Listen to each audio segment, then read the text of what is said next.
Look at the size of the screen on this thing. So this is the new TX16 5-inch display. So this is 800 by 480 resolution, full color, full touch. In comparison to my smartphone, it's almost the same size. That's massive. I remember when the TX15 came out and I thought that was an amazing screen, but look at the difference. It's tiny. Oh, this is going to be so cool. Got the TX16 out in the wild, so we're just about to do some testing with it, and I've just bought a few different quads. So I've got a 900 quad here, 2.4, a dual band quad here, which is going to be perfect for testing out the internal Gemini X on this radio. I'm just going to jump back to the bench now for a bit more of a review, and then we'll catch you at the end with some flight footage. This thing is clean. It's the brand new Radiomaster. We finally got the internal Gemini X dual band radio with full size gimbals. This model here is the Mark III Max.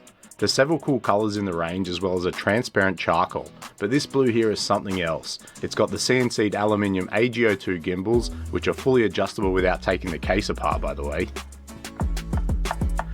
I'm also happy to say that the TX16 ships default with the high tension springs installed. While the list here does say the opposite, I can confirm these included springs are the soft ones. The poll recently on Facebook provided overwhelming feedback which saw this changed.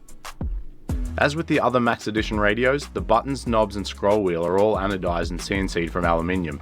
The sliders feel really nice and smooth too. Like the front potentiometers, they also have the center detent. Dual Semtech transceivers means two separate antennas. The first is this T-style folding antenna on top of the transmitter. It's compact and low profile, which is nice. It does also turn 90 degrees as you would expect. Now when I first spotted this handle on the back, I did feel a little bit let down as I was expecting a nice CNC'd stand, but instead it was just plastic. That was until I realised this was the second antenna, a clever utilitarian way of just integrating it. It effectively becomes the stand and a handle too. Nice job, Radiomaster. Though it can get in the way just a little bit while gripping the radio if it is kept folded down. A nice little touch here is the colour match stitching on the leather grips. This was a little quirk with the Boxer Max, as no matter what colour you chose, the leather grips had red stitching and could look a little funny just like on my blue custom Boxer here. Much nicer now though. The carry case is a variation of what we've known to expect with these transmitters. Unfortunately there's no gimbal protector, but the TX16 fits in comfortably. I did notice a little dent above one of my long switches, and if you're always jamming your pack full or sitting on your bag, this might be something you'll want to watch out for. As I don't have a use for the sliders and they're a little bit uncomfortable when pinching, I'm going to remove them and use the included switch panels for a cleaner feel. Firstly by removing the switch nuts with the Radiomaster tool. Fun little side quest here that some don't know, this tool is actually reversible. You can choose between the smaller and standard size switch nuts just by turning it around. A couple extra bolts here and the panel is free.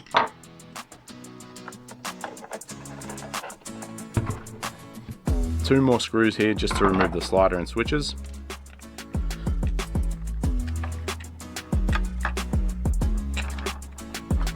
Here's the comparison between the two panels, with the optional one removing the slot for the slider. I'm just using a flathead screwdriver carefully to remove the slider plug and take it completely out. The installation is now just the opposite of taking it all apart, using these new panels.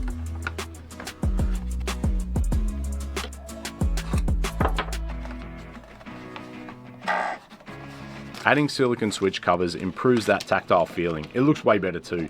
You can get these in different colours and they also come in two different lengths. They're labelled and they just push on. As usual, we've got the lanyard, a USB cabled, a detailed quick start guide that actually has a useful gimbal adjustment chart, and a new fresh sticker set. These ones actually look pretty cool. Gone are those days of waiting 10 seconds for a transmitter to boot up. These are lightning fast. Turning off is even quicker. Just in case you missed it, here's one more time. Welcome to HDX. Lowering the light reveals the sick RGB programmable gimbal rings. And again, this massive bright IPS touchscreen. I'm gonna have to start renting out screen space now. You got like 3 feet of air that time. They don't come with batteries, but fitting the 6200 mAh pack in is no problem. It's got 4 gig of internal flash memory too, so you can leave out the SD card. Charge port with the cover on top here. It's got the mounting points for a transmitter tray still. It's got a JR compatible module bay. and here are just SMA antenna ports for any auxiliary setups. That wraps up all our bench review, so let's get back to that flight footage. Started off with some power lines, why not? That was close. So this is the TX16 from Radiomaster. Just getting through my first flights with it, and I am already liking it. So the AGO2s are pretty smooth now, we already know that from the other radios, but I think the weight of this also helps. I tend to fidget a little bit while I'm flying, and I haven't needed to do that with this radio, so that's a bonus. I am glad I moved the sliders though. I took them out just because they were agitating my fingers a little bit, and now they're not, so that's nice and smooth on the back there. It is quite difficult to narrate about a new product and fly at the same time, especially sort of some fast proxy, so bear with me here. But yeah, that's it for the review, guys. If you haven't already subscribed, I would appreciate if you did. And I'll drop the links to all this sort of stuff in the description, so you can go and check it out. And just keep in mind Chinese New Year, so if you are going to jump on and grab something like this, you might want to do it sooner rather than later. Catch you on the next one.